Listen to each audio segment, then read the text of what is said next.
Hey guys, it's Merlini at Merlini Dota. I will be a caster and analyst for this year's TI4 qualifiers, and the first one coming up in less than 12 hours time is the American qualifiers, so North America and South America. So I'm just going to do qualifier rankings, talk about the teams a little bit, tell you what I know. This is probably the one that I am most informed about of the four. If you're looking for a little bit more information yourself, you can go to the International 4 Qualifiers America Survival Guide on reddit.com/r/Dota2. There's also some information on the TI4 official website, but some of it's not very updated. Firstly, they don't have the rosters on each of the teams, and secondly, they only list 10 of the teams when in fact there are 11. Revenge was re-invited at the last minute. So TI4 qualifier rankings. These are the teams. So there are 11 teams: Union Gaming, Sneaky Nyx Assassins, I would probably call them SNA, No Earth Spirit, also called NES, Shadows of the Past, eHug, CMB Esports Club, Team Liquid, Isurus Gaming, North American Rejects, Top 5, and Revenge Esports.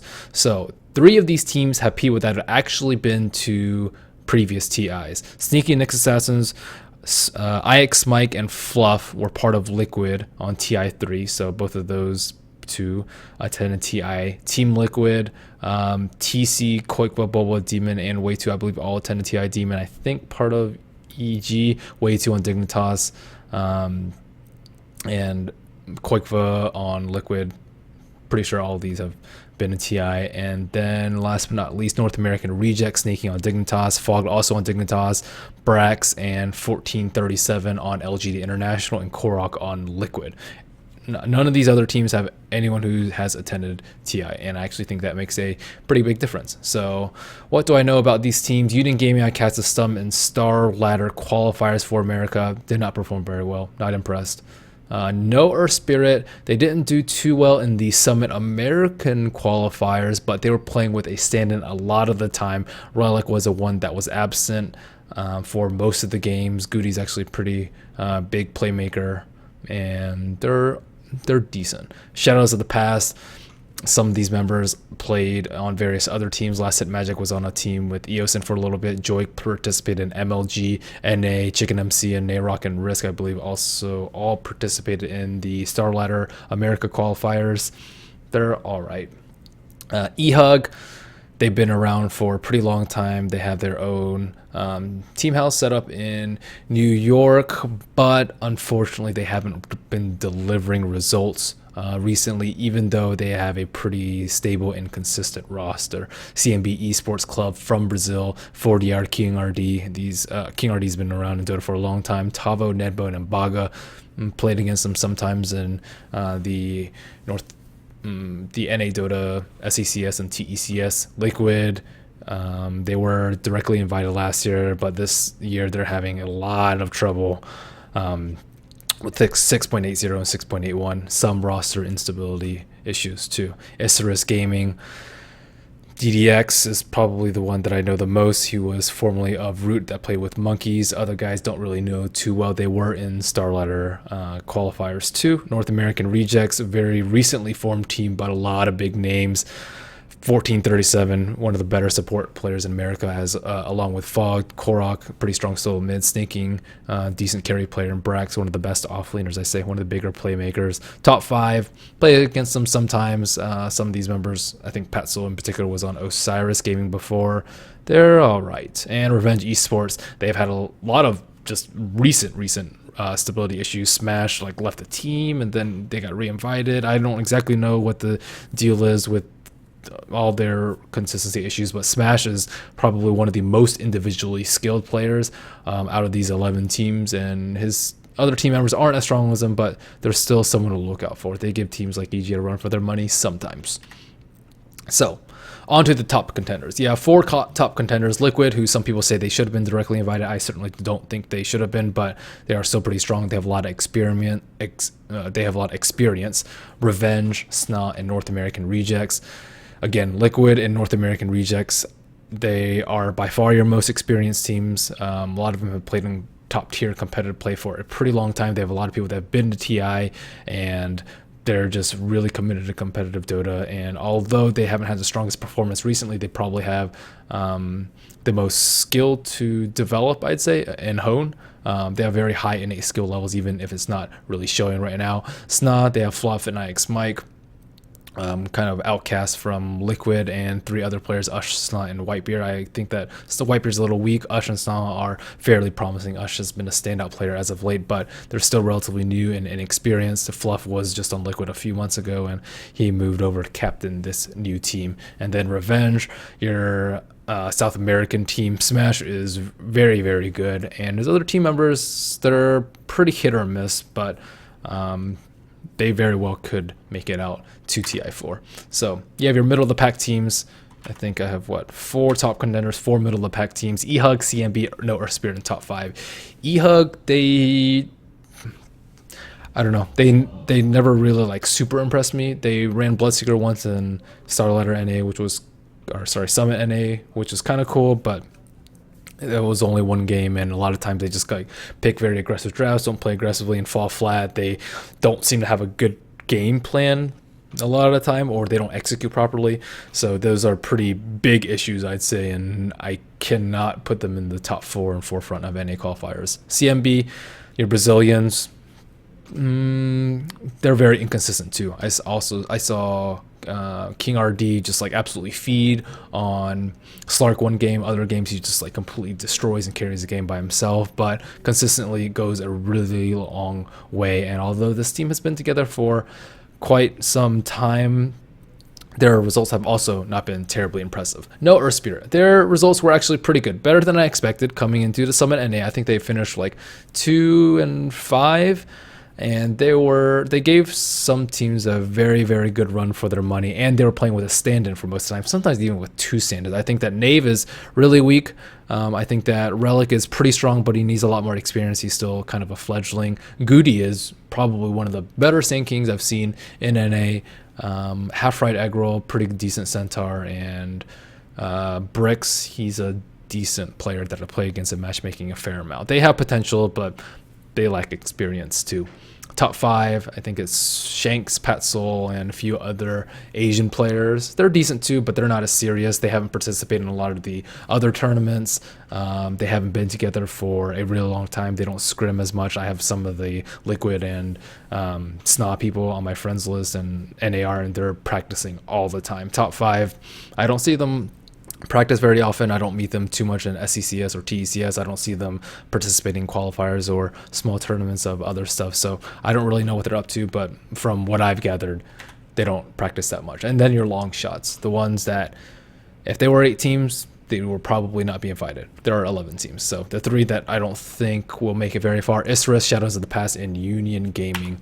The Isris, Shadows of the Past, and Union Gaming. Union Gaming, I've actually seen play because they were in the Starlighter qualifiers. Just not impressive stuff. I think they use like Drow a couple times. I think they have some cheesy strats, but overall their gameplay, their overall execution, drafting, not very good. Shadows of the Past, Chicken MC, Nayrock, Last Hit Magic, Joik, and Risk. They're decent players. They're all decent players, but I don't know how long they've been together.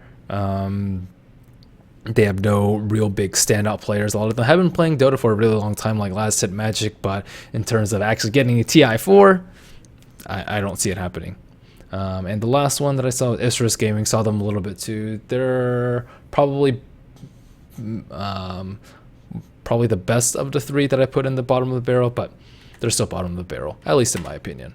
So that'll leave you, for the format of the TI4 North American Qualifiers, is a round robin format, and then you have 4 teams advance. I believe it said 6 teams won't make it to the playoffs, but probably 7. So 4 teams advance, 7 teams won't make it, and then the top 2 teams play in winner bracket finals. The 3rd and 4th place teams play in the loser bracket finals, and the top teams have to lose 2 to get disqualified. The bottom 2 teams have to lose once to get disqualified. So winner bracket finals, loser bracket finals. Winner of this one plays, loser of the winner bracket plays the winner of the losers bracket, and then those 2 teams play off. The loser gets eliminated, and then you'll have the winners of the winners bracket versus the winners of that constellation match.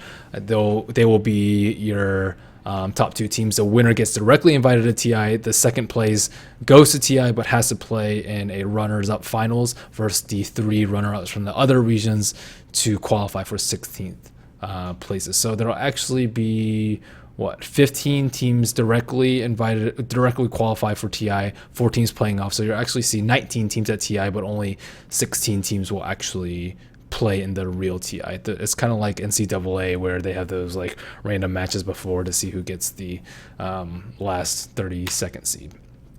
So after my playoff predictions, winner bracket finals, NAR versus Liquid, I expect them to come in 1 and 2. Lower bracket finals, I expect SNA versus Revenge in a very long series, like this round robin into double elimination format. It'll almost always be the stronger teams on top and the weaker teams on bottom. There's very little variance when there's this many games to play. And on top of that, the more experienced teams will be able to play that many games because they have to play a lot of games. Round robin and then best of 3 and the playoffs, it's all going to happen in just a matter of a few days. And I just don't see any of the dark horses coming through. So final 2, first place, NAR. They have had really good results lately. They 3-0'd SNA in the Summit America Finals.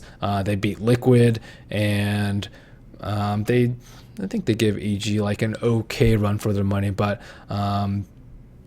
they were second place in Summit NA, and that was also a very similar format, round robin with a playoffs at the end. And second place I would give to Liquid. Oh, sorry, I didn't finish talking about NAR. NAR, they have very solid supports. Fog and 1437, they make stuff happen. They don't always just stack and pull and protect people. They actually go make plays, and it's things that you don't often expect. Those supports, 1437 gets a lot of farm. I saw Caudal Ags, I saw Dazzle with Atos and Scythe of Ice, and those aren't things that you expect of normal support players. So they're abnormally good. And on top of that, Brax is a pretty good playmaker. Korok, very experienced. He's been playing Dota for a really long time, and they generally play a tad bit aggressive, sometimes a tad farmy, but they're experienced enough to play it either way. And they also run some unconventional stuff that works pretty well in 6.81. I think versatility is very, very important, especially in 6.81, where the best strategies, best heroes, best laning has not yet been figured out. They do like offlane Lich Tide and just completely dominated Liquid, and that was one of the telltale games to me. Like NAR, they are the real deal. They will probably advance to TI directly and not have to play in the constellation. But it also could be Liquid. Liquid is my second place. They had some really good results earlier in the year, but only on online games, and TI4 NA is online, but it's far past the area where Liquid was dominant. And with this roster, who knows? Demon, recent addition to the team, I believe he was added maybe less than a month ago. And the other 4 have been relatively stable, I suppose. Fluff out and Demon in. But they were really good at one point in time, and I think early 6.80, but the game has changed a lot and they just haven't seemed to adapt as fast. TC still plays Luna a ton. I also think he holds them back a lot with his super passive play style. Sometimes he plays really well on heroes like Slardar and Ursa, who can get kills, but for the most part they're like very farmy, very passive, and the other team just pressures them too much and they give up too much, and they're usually not making the other team react to them. They have been in some pretty close games. They did almost qualify for Star Ladder LAN finals, almost beating out EG. So they definitely are. They have the potential to have some really good games, but just the consistency isn't there. Sometimes the drafting isn't there, and the people who need to make plays and carry through sometimes just don't make it through to the game. Also, I think that Demon's a playmaker. Sometimes they give him 2 passive heroes and they just fall too far behind in multiple aspects of the game, but they are very experienced, and I've seen them shine and been impressed with them enough to know that they should not be underestimated. So those are my final 2. Again, there will be 2 hubs for the qualifiers, the NA hub and the EU hub. I will be part of the NA hub, hosted by or at the Beyond the Summit studio. EU hub is at the GD studio, and be sure to tune in to one of those 2 for the event coverage. Again, this will be going on for the next 2 weeks, starting on May 12th through May 27th. America is up. These are my final 2 predictions: NAR, Liquid, and I don't think Stein or Revenge could make it through, but who knows? Tune in and find out. Thank you guys for watching. If you like my videos, you can follow me on YouTube, Facebook, Twitter, Twitch, all the same /Merlini Dota. I'll be bringing you a fair amount of material for TI4. So stay tuned. Thank you guys so much for watching.